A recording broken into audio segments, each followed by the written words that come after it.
Промоцијата е пропратена со изложба на која ги представивме најзначајните средновековни споменици на културата во овој микрорегион. Нивниот релативно голем број укажува на активниот живот на овој простор. Со изложбата сакам да испратам силна порака широката јавност да се запознае со нашето значајно средновековно културно наследство, да го истражуваме, да го заштитиме и да го презентираме пред светот. Зошто баш тврдините како цивилизацијска предобивка? Речиси секој битен историски средновековен израз и мит е поврзан со горниот град, Акрополот тврдината. Тврдините се последното прибежиште, заштита, центар на моќта, последната надеж, чувари на знаењето, статус и стројност. Место за обстанок на поколенията кои битисувале на овие простори.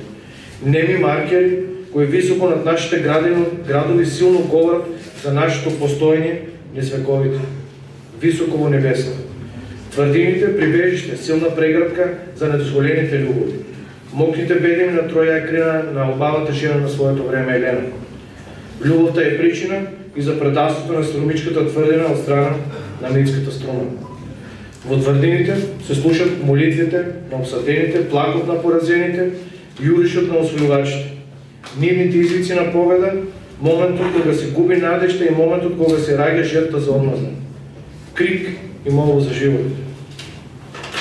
На крај, дозволете ми да се заблагодарам до сите мои најблиски, до фамилија Цветанови, за поддршката на мојот животен пат, моите родители Георги Цветанов и Викторија, моите ќерки Марија и Викторија и мојата сопруга Слободанка.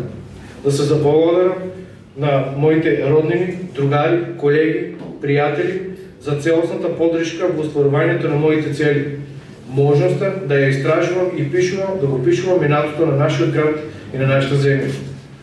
Благодарност до мојот ментор и животен учител, професор доктор Елица Манева. Благодарност до професор доктор Виктор Лилчик, репер, човек со огромен придонес кон македонската археологија. Благодарност до моите колеги и теренски учители Ваня Секулов и Зоран Руек, со кој за прв пат дојдов во контакт со културните слоеви и вистински влегов во еславот на археолозите. Благодарност и до Министерството за култура, кој го поддржа објавувањето на оваа монографија и изложба. Ова моје животно дело го посветувам на мојата покојна баба Драгица Цветанова за безрезервната животна поддршка. Делата да зборуваат за нас, а не празните зборови. Струмицо, за тебе имам уште многу што да кажем. Благодарам на почитот кој ми беше укажен, доктор Душко Стафов.